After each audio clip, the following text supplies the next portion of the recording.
When refilling the ink cartridge, I made two crucial mistakes. I did not realize there was a clog from it being dried out.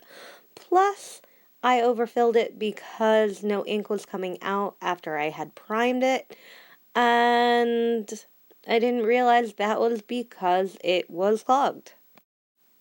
Refilling for Coloretto is a little easier. It is remanufactured ink, so they bought the empty cartridges and then took off the top and manufactured their own top to go on, so it's easier for them to refill. If you did not have this type, you would actually have to drill in right about there and then refill the ink, but it's a little easier. It comes with this syringe and the needle. It also comes with gloves, their card for their shop, and an alcohol wipe. And that is for wiping the bottom and priming the bottom of your ink cartridge once you are done. But again, you have to make sure you have no clogs before you do that. The gloves are a little large on me, and I did not get any ink on me while I was doing this. But I did after, when it was overfilled and wouldn't come out. So about an inch and a half of ink is fine. You just put it in that little hole and you slowly put it in.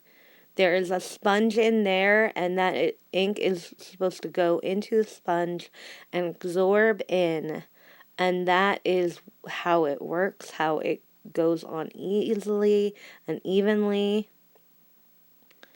And you do not want to overfill it.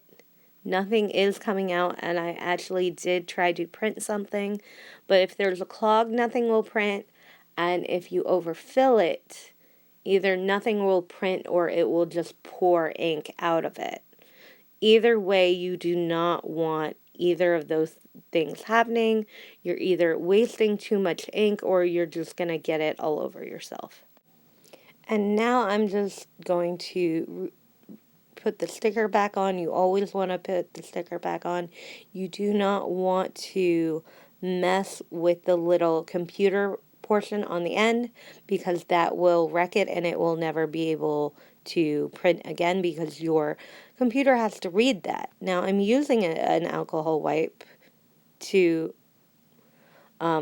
get that off, but it's not priming, and I actually left this for hours trying to get it to prime, and just tiny bits of ink would come out.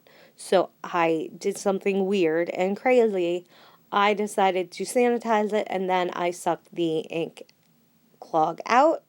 It did work, but then it started pouring out because I had way overfilled it. Now, I used the ink syringe to draw out most of that, but it was still pouring ink out a little bit. This was a little bit compared to what it was. So after I did this, I primed it again for real, cleaning it, and then it started to work, and now you can see the results. This one didn't come out well because the color is streaky, and that one part was supposed to be gray and it came out purple streaks.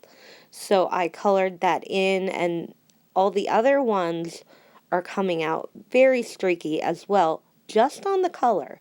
So I am thinking that the Canon color printer is not the best. Now, I printed this on the grayscale in black and white. It was originally beige from pixabay.com, but it's a little bit see-through, and it's kind of muddy looking, and I don't think it's very usable for wallpaper. But then I printed it on cardstock, and it actually looks beautiful, the proper gray, everything. I printed 5 of those blocks, 2 blocks on one piece of paper, and then I'm going to be cutting those out. And for something dark like this, I actually should be using regular paper because this is just, the colors were too rich to come out well on black and white. I wanted to do all this work even though it's very cheap to print at my library.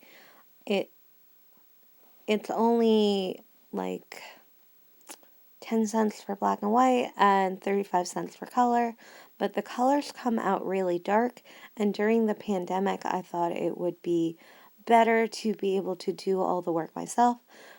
I'm going to be printing mostly things on the grayscale black and white because they come out so much better than the colors on my printer. These are some of the things I printed on the printer at the library. They came out good, but not great because they always come out way darker. There is a printer I would not go with, which is Emerson, because they are designed not to be refillable. They can only give out so much ink and then they stop working altogether, and you'll never be able to refill them like I did today. Not only do I believe it's cost effective, but honestly it's good for the environment because less ink cartridges are being made. I hope you enjoyed this video and I hope you have a great day.